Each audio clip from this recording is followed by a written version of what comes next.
Hola a todos. Bienvenidos a tu canal La Duda y la Fe.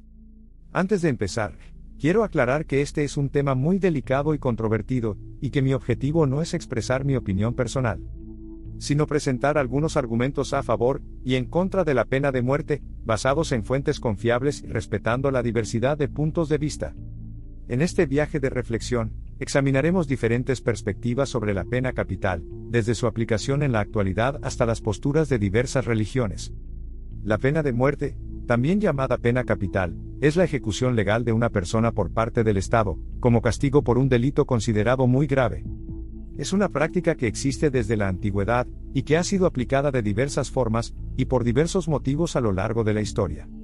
Sin embargo, en la actualidad, la pena de muerte es objeto de un intenso debate ético, jurídico, político y religioso, que enfrenta a quienes la defienden como un medio de justicia, disuasión y protección social, con quienes la rechazan como una violación de los derechos humanos, una medida ineficaz e inhumana y una fuente de errores y abusos.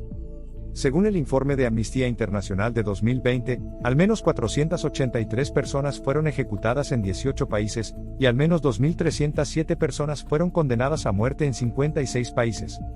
Sin embargo, estos datos no incluyen a China, el país que más ejecuciones realiza en el mundo, pero que no revela sus cifras oficiales. Por otro lado, 142 países han abolido la pena de muerte en la ley o en la práctica, y solo 20 países la mantienen activa. Entre los países que aún aplican la pena de muerte, se encuentran Estados Unidos, Irán, Arabia Saudita, Egipto, Irak, Pakistán, Singapur y Japón.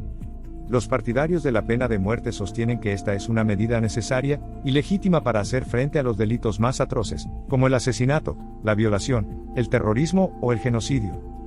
Algunos de sus argumentos son los siguientes. La pena de muerte es un acto de justicia que restablece el equilibrio roto por el crimen, y que respeta el principio de proporcionalidad entre el delito y el castigo. Además, la pena de muerte satisface la demanda de las víctimas y sus familiares, que tienen derecho a ver reparado el daño sufrido y a obtener un cierre emocional. La pena de muerte tiene un efecto disuasorio, es decir, previene la comisión de nuevos delitos, al generar un temor en los potenciales criminales, que saben que pueden perder su vida si cometen un delito grave. Así, la pena de muerte contribuye a reducir la criminalidad y a aumentar la seguridad de la sociedad. La pena de muerte es una forma de proteger a la sociedad de los criminales más peligrosos, que representan una amenaza constante para la vida y la integridad de las personas. Al eliminar definitivamente a estos criminales, se evita el riesgo de que escapen, sean liberados o reincidan en el delito. Además, la pena de muerte ahorra recursos al Estado, que no tiene que mantener a los reos en las cárceles, que suelen estar sobrepobladas y en malas condiciones. Los detractores de la pena de muerte argumentan que esta es una medida injusta e inmoral, que viola el derecho a la vida, que es el más fundamental de todos los derechos humanos. Algunos de sus argumentos son los siguientes. La pena de muerte es un acto de violencia que no resuelve el problema del crimen, sino que lo agrava, al generar más odio y venganza.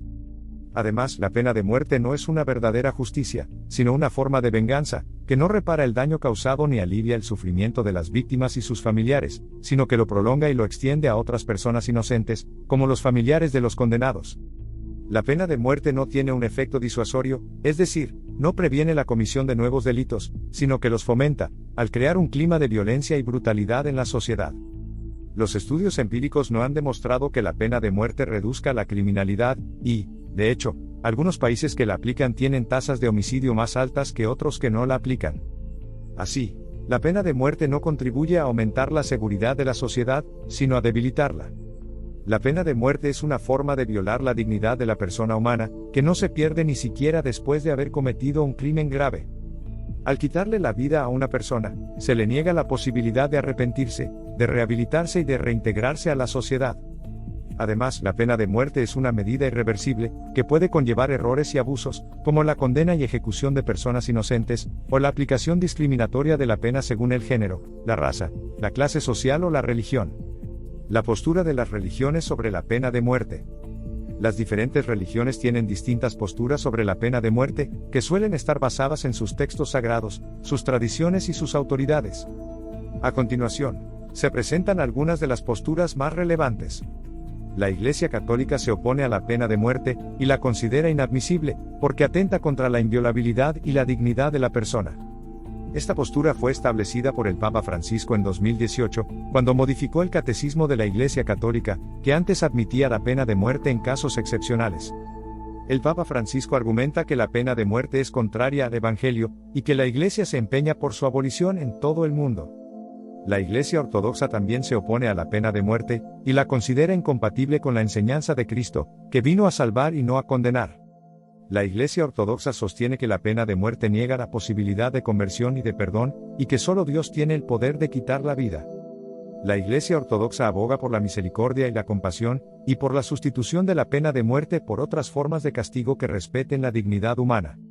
El protestantismo tiene una postura diversa sobre la pena de muerte, que depende de las distintas denominaciones y corrientes que lo componen. Algunas iglesias protestantes, como la anglicana, la luterana, la metodista y la presbiteriana, se oponen a la pena de muerte, y la consideran contraria a la voluntad de Dios, que ama y perdona a todos los pecadores. Otras iglesias protestantes, como la bautista, la pentecostal y la evangélica, apoyan la pena de muerte, y la consideran conforme a la voluntad de Dios, que castiga y venga a los malvados. El judaísmo tiene una postura ambigua sobre la pena de muerte, que se basa en la interpretación de la Torá, el libro sagrado de los judíos. Por un lado, la Torá prescribe la pena de muerte para algunos delitos, como el asesinato, el adulterio, el incesto, la idolatría y la blasfemia, y se basa en el principio de ojo por ojo, diente por diente. Por otro lado, la Torá establece requisitos muy estrictos para aplicar la pena de muerte, como la necesidad de 2 testigos presenciales, la advertencia previa al acusado y la confesión voluntaria. En resumen, las posturas religiosas sobre la pena de muerte varían ampliamente entre las diferentes tradiciones religiosas. Mientras que algunas religiones la rechazan por completo debido a sus principios de misericordia y compasión, otras la aceptan en ciertos casos, siempre y cuando se respeten los principios de justicia y dignidad humana. Finalmente, la duda, ¿la pena de muerte es una medida efectiva para disuadir a los criminales de cometer delitos graves? ¿La pena de muerte es una forma justa de castigo o una violación de los derechos humanos fundamentales? ¿Es ético que el Estado tenga el poder de decidir quién vive y quién muere? Gracias por acompañarnos en este viaje de reflexión. Si te ha gustado el video, no olvides darle like, suscribirte para más contenidos y compartir tus pensamientos en los comentarios. Hasta la próxima en La Duda y la Fe.